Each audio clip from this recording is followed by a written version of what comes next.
UPT Rumah Sakit Umum Daerah Lemadu Keleng atau RSUD Lemadu Keleng terletak di Jalan Kartika Chandra Kirana, Kabupaten Wajo, Provinsi Sulawesi Selatan. RSUD Lemadu Keleng merupakan rumah sakit pertama di Kabupaten Wajo dengan kelas tipe C. Saat ini kita ketahui bahwa pelayanan rawat jalan terdiri dari 12 klinik rawat jalan, antara lain klinik penyakit dalam, klinik bedah, klinik anak, klinik objin, klinik mata, klinik THT, klinik saraf, klinik gigi dan mulut, klinik MCU, klinik gizi, klinik kulit kelamin, dan yang terakhir adalah kesehatan jiwa atau klinik jiwa. Saat ini pelayanan bedah terdiri dari 2, pelayanan rawat jalan dan pelayanan emergensi. Pelayanan bedah telah ditangani oleh 3 ahli bedah dengan 1 dokter anestesi. Assalamualaikum warahmatullahi wabarakatuh. Saya Muhammad Nawir, dokter spesialis bedah di RSUD Lemadu Keleng, Kabupaten Wajo, Provinsi Sulawesi Selatan. Pada masa aktualisasi dan habituasi yang diselenggarakan selama 1 bulan dari tanggal 13 Oktober hingga 14 November 2022.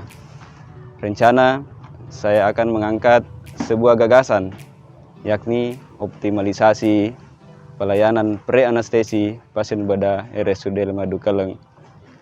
Gagasan ini kami singkat dengan OPA.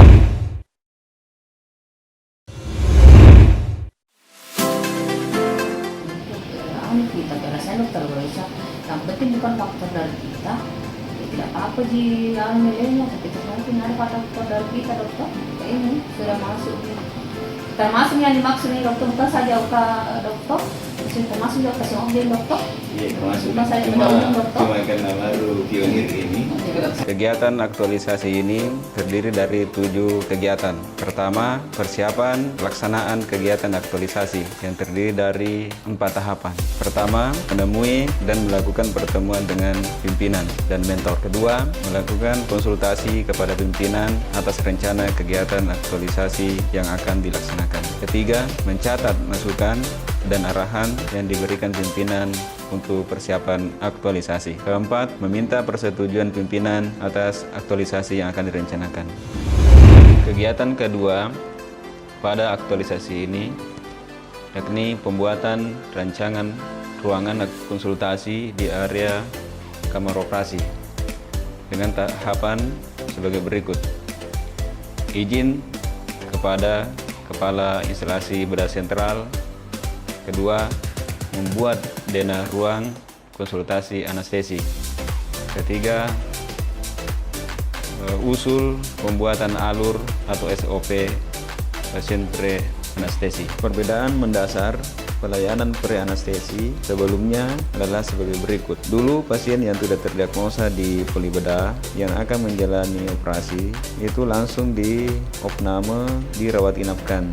Nanti di ruangan rawat inap baru kemudian dikonsul pre-anestesi oleh perawat jaga, lalu kemudian besoknya didorong ke kamar operasi. Pada inovasi ini, pasien yang telah terdiagnosa di poli bedah dan setuju untuk dilakukan tindakan operasi tidak langsung dirawat inapkan, namun dikonsulkan terlebih dahulu ke dokter anestesi di ruang konsul anestesi di instalasi bedah sentral. Nanti setelah dokter anestesi setuju untuk dilakukan tindakan operasi, baru kemudian dirawat inapkan.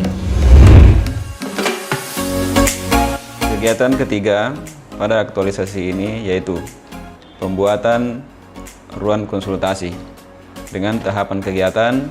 1. Berkoordinasi dengan bagian sarana rumah sakit untuk persiapan ruangan konsultasi.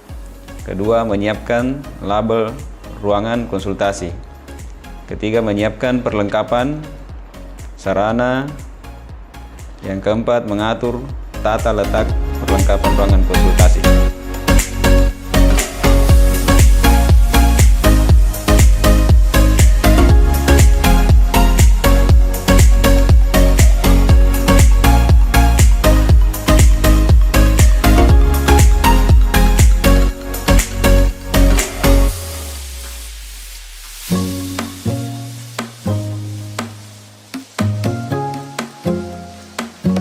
adalah ruangan konsultasi anestesi.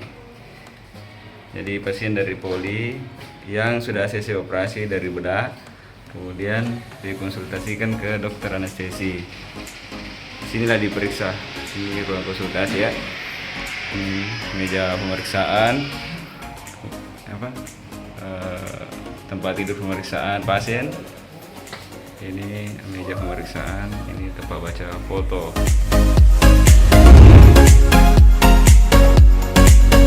Kegiatan keempat aktualisasi yaitu sosialisasi kegiatan. Tahapan sosialisasi yang pertama membuat undangan, kedua menyiapkan alat sosialisasi dalam hal ini PowerPoint, ketiga pelaksanaan sosialisasi di depan SMF yang terkait, keempat membuat daftar hadir, berikutnya adalah mencatat atau membuat dokumentasi kegiatan. Ruang instalasi bedah IBS di ruang konsultasi. Kira ini formnya sama, form konsultasi yang kita pakai nanti, kemudian form konsen bedah sama anestesi. Yang pertama, tenaga dokter anestesinya sendiri terbatas, sehingga langkah-langkah yang harusnya bisa dilakukan persiapan operasi termasuk asesmen pre-op apa segala macam itu bisa terlaksana dengan baik. Tapi karena terus terang saya sendiri tidak sanggup lakukan itu semua karena volume kamar operasi yang terlalu besar juga. Jangan hanya sampai wacana sampai selesai akreditasi tapi tidak jalan kembali. Sebenarnya kalau ini jalan sangat bagus sekali karena mengingat kita RFT-nya banyak sekali. Beda banyak, OBK-nya juga banyak. Ada dalam satu hari itu kadang banyak sekali. Antrian pasien di OK-nya dok, kayak DBS-nya, kamar operasinya yang full. Apakah di situ kita tidak masukkan step melakukan konfirmasi dulu ke IBS atau bagaimana dok? Itu di mana bisa diselipkan ini? Jadi yang harus kami persiapkan untuk mengkonsultasikan ke anestesi dok, misalnya hasil laboratorium radiologi kan sudah, apakah harus dibutuhkan EKG-nya dok? Siap mental juga ya? Mental pertama dok. apakah menegaskan diagnosa kita untuk mengeliminasi komplikasi anestesi? Itu kan ada jenis pemeriksaan itu. Ada pemeriksaan untuk meyakinkan kita diagnosa, ada pemeriksaan untuk kepentingan misalnya. Besok ketemu dokter Dius di kamar operasi. Iya, jadi nginap ini dok? Ini tadi. Ya, Besok sih. Gimana sih tinggal? Kemana? Udah gaji. Setelah dilakukan sosialisasi kegiatan, maka dilakukanlah pelaksanaan kegiatan. Kegiatan pertama adalah melakukan pemeriksaan di poli bedah. Yang kedua, membuat inform konsen di poli bedah. Yang ketiga, pasien diantar dan diperiksa di ruang konsultasi anestesi di instalasi bedah sentral.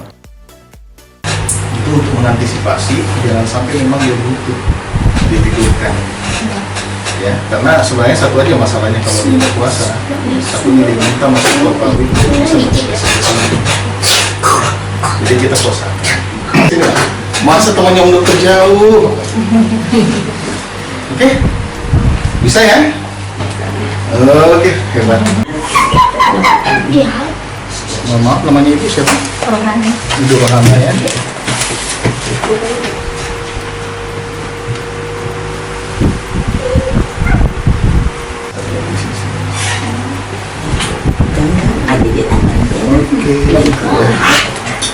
Terima kasih Bu ya. Dengan tahapan sebagai berikut. 1. Membuat buku registrasi di ruang konsultasi pre-anestesi. Kedua, membuat testimoni perawat di ruangan poli bedah rawat jalan. Yang ketiga, membuat testimoni perawat di ruangan rawat inap bedah. Assalamualaikum warahmatullahi wabarakatuh. Saya Hijrah sebagai perawat poliklinik Rumah Sakit Umum Lamaduka Sengkang sangat mendukung inovasi yang dicetus oleh Dr. Haji Muhammad Nawir, spesialis bedah.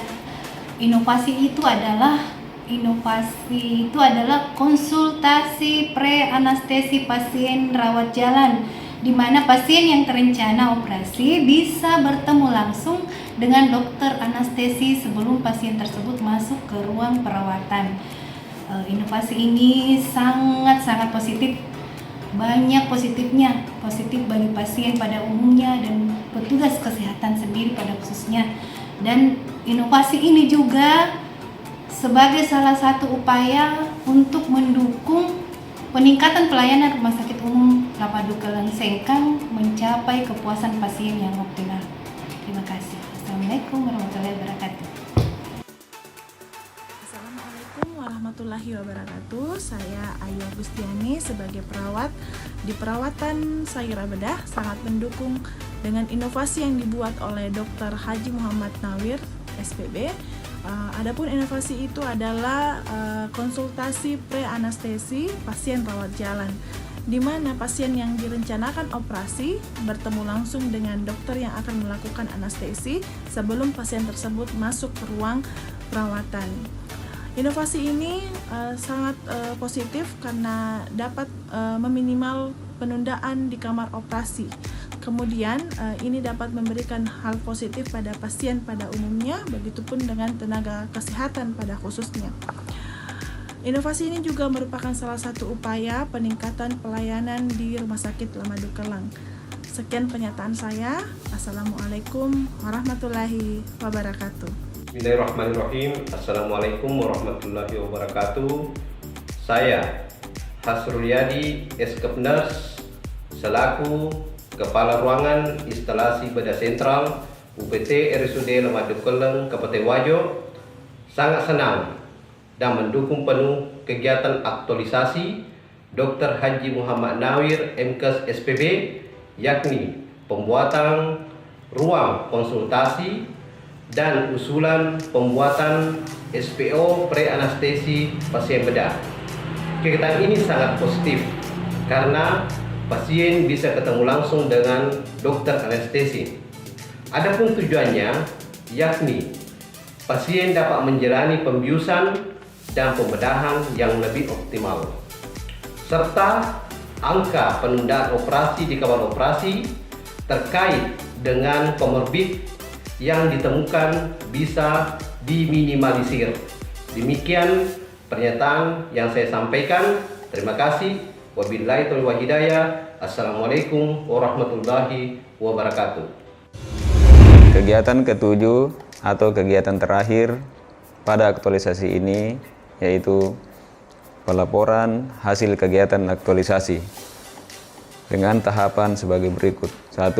Menyiapkan laporan aktualisasi. 2. Melaporkan hasil kegiatan aktualisasi kepada pimpinan. Yang 3. Melaporkan hasil kegiatan aktualisasi kepada coach.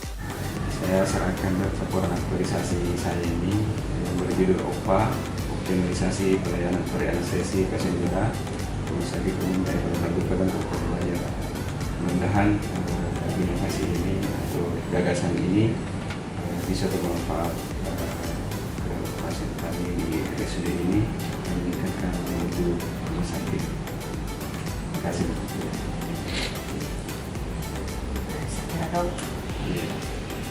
Aktualisasinya saya terima. Serahkan saya punya laporan aktualisasi CPNS dengan judul OPA, Optimalisasi Pelayanan Pre-Anestesi Pasien Bedah RSUD Lamadukeleng Kabupaten Wajo. Semoga inovasi kami ini bisa diterapkan dengan baik di RSUD Lamadukeleng dan menjadi meningkatkan mutu rumah sakit kita.